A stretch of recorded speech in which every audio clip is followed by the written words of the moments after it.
All right, so we're going to go ahead and continue in Chapter 8, Section 5, talking about the chi-squared distribution, chi-squared test for variance or standard deviation. And now we're going to return to the p-value method for hypothesis testing as it pertains to the chi-squared distribution. So, namely, this is a matter of making sure that we are clear on how to utilize the chi-squared table. Right. So we're just going to go through a few examples where, first of all, we're just going to start with finding the p-value. The thing that we may remember is that this is similar to how to find the p-value when we're using the t-distribution. We won't be able to look up the exact area underneath the curve. We just know various different t or chi-squared values that go with certain fixed areas. But if I give you any random chi-squared value, what is its p-value? So here, chi-squared equals 19.274. N is equal to 8, and it is a right-tailed test. Okay, so basically here, the idea is this. We're going to go through and, well, first of all, N is equal to 8, so GF is equal to n minus 1 is equal to 7. We're going to be using the chi-squared curve with 7 degrees of freedom. And then what we're going to do, procedurally speaking, is this. We're going to determine what row of the table we need to be in. So we got that part. We're in row 7. And we're going to go all the way across that row and find the two values that this chi-squared is in between. Right? So what you'll notice is that in row 7, we go across and we see the value 18.475. And we see the value in the next column is 20.278.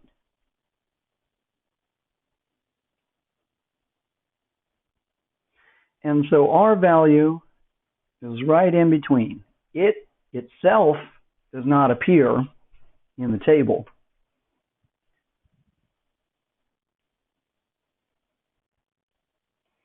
And then what does that mean for us? What is our p-value? Well, we have to go up to the top, the column, at the top of the column in each of these and read off the value for alpha. Okay, the p-value is related to these different values of alpha. So the two values of alpha that we are in between are 0.01 and 0.005. Between 1% and 0.5%. Okay, so since our chi-squared value is between these two different chi-squared values, that means that our p-value is going to be in between whatever these two values of alpha are.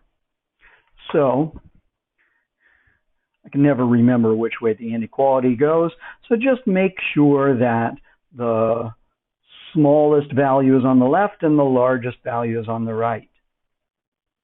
All right. So notice here we don't have the exact p-value itself. We just have a range. Okay. And what does this represent? Well, let's see. Here we are at 18.475. And the significance of the 0.01 at the top of the column corresponding to 18.475 means that this area, the yellow shaded area, is 0.01. Okay, all right. And similarly here, if we are at 20.278 and we shade in everything to the right of that, that area would be 0.005. And our value is, it's getting messy, our value was 19.274.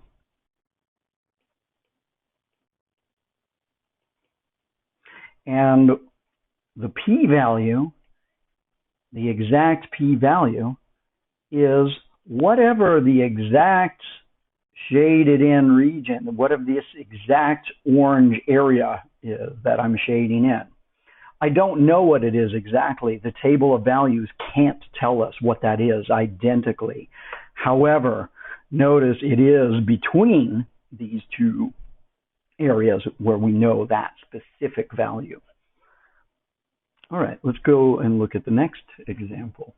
In example 8-28, on the same page, we're going to be finding the p-value when chi-squared is equal to 3.823 and is equal to 13, and the test is left-tailed. All right, so the reason that it's important, whether we're dealing with a right-tailed test or a left-tailed test, is so that we can kind of get a better sense of what this looks like. So here, my chi-squared value is 3.823, okay? And I'm told that this is a left-tailed test, so that essentially I shade the correct area. I'm going to be shading here on the left side. So we're going to be working in row 12, corresponding to 12 degrees of freedom.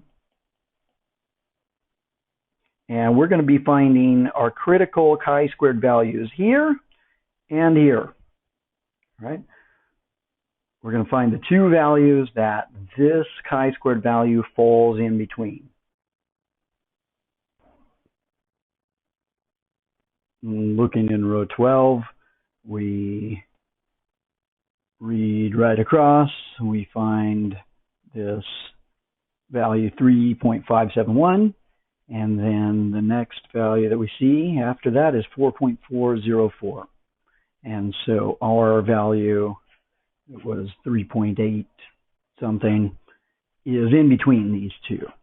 The values that we see at the top in these columns are, where did it go? 0.99 and 0.975 respectively. Okay. So let's just sketch the picture again, kind of zoom in on this on the left side of the graph here. So we have this value is 3.571. We have our value is 3.823. And then we have this other value, 4.404. Okay, and the distribution curve here is not to scale at all, but here we are. We're going to go ahead and look at these. So keep in mind the table gives us the right side areas. So if I am looking for the area of this shaded in orange region, and I see that chi-squared value, 3.571, corresponds to an alpha value 0.99, that basically means that the area on the right side is 0.99. So in order to find the p-value, the first thing that we have to do is we have to remember these are right areas. If it's a left-tailed test, we're going to do 1 minus that area. So for this first one, it's 0.99 on the right. That means it's 0.01 on the left. Similarly, this value over here, the 0.975, that means the area to the right of that is 97.5. So here, if we're shading in all of this, including that previously shaded in value, then that would be 1 minus 97.5. That would be 0.025. And so our p-value, whatever it is, our p-value, is somewhere in between these two percentages. It's a little bit more than 0.01, but it's a little bit less than 2.5%.